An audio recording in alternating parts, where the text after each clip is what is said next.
Hey guys, welcome back to my channel. आज हम start करने वाले हैं एक्सरसाइज 8.1 का क्वेश्चन नंबर 3। क्वेश्चन रीड करते हैं।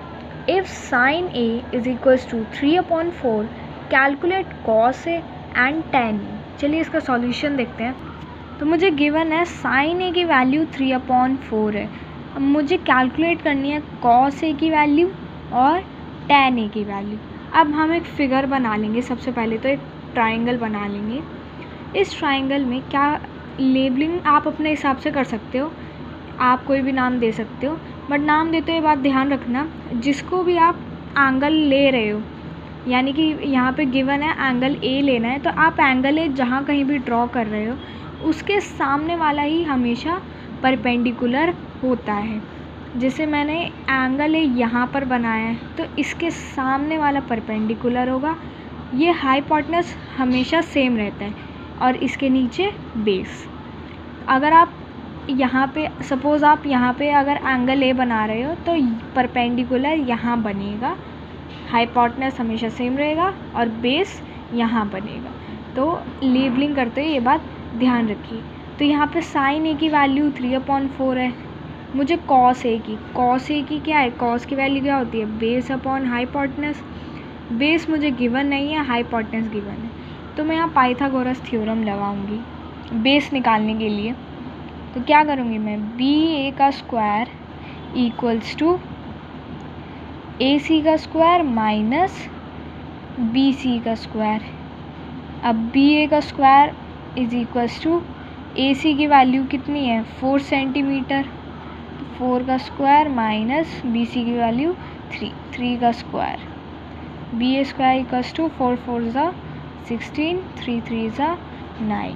B A square is equals to 16 में से 9 माइनस करूँगी 7।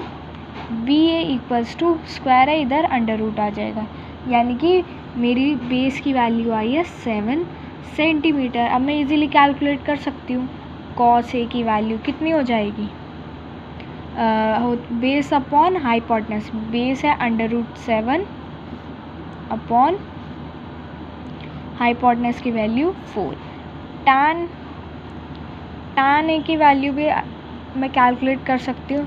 tan ए क्या होता है, परपेंडिकुलर अपॉन बेस।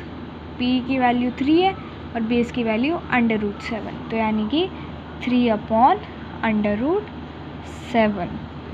चलिए अब नेक्स्ट क्वेश्चन देखते हैं। नेक्स्ट क्वेश्चन में मुझे बोला है given 15 cot A equals to 8, find sine A and sec ए।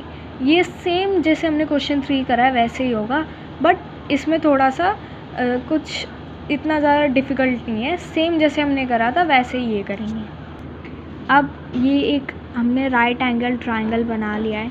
इसमें मुझे गिवन है 15 cot A इक्वल्स टू 8, यानी कि 15 cot A इक्वल्स टू 8 होता है।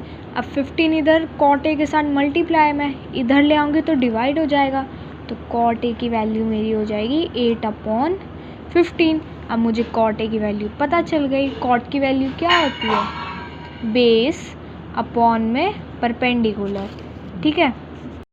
अब यहाँ पे मैंने इसने बोला है cot A मैंने कहाँ बनाया है, A मेरा यहाँ पे है एंगल, तो इसके सामने वाला परपेंडिकुलर, हाइपोटेनस हमेशा सेम रहता है, इधर बेस।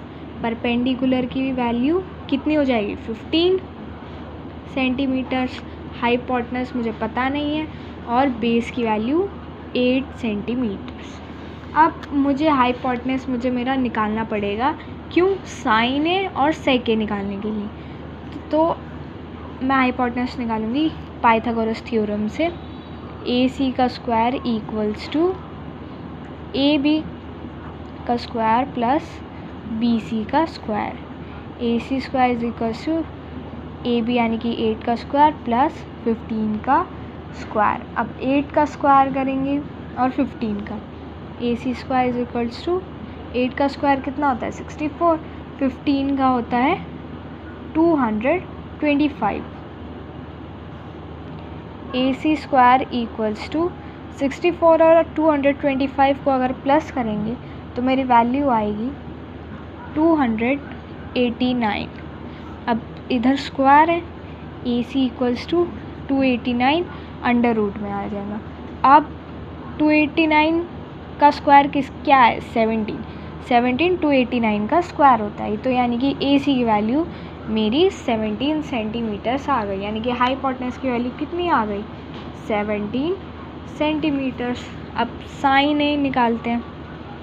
साइन A की वैल्यू क्या होती है? Perpendicular upon hypotenuse. P की वैल्यू 15 है और हाइपोटेनस की हमने अभी अभी निकाली 17। और अब वैसे ही सेक A की निकालते हैं। सेक A हमारा क्या होता है? Hypotenuse upon base. H की वैल्यू 17 और बेस की वैल्यू 8 है। I hope guys this video is very helpful to you. अगर आपको वीडियो अच्छी लगी हो तो प्लीज़ वीडियो को लाइक करें और चैनल को सब्सक्राइब करें। Thank you.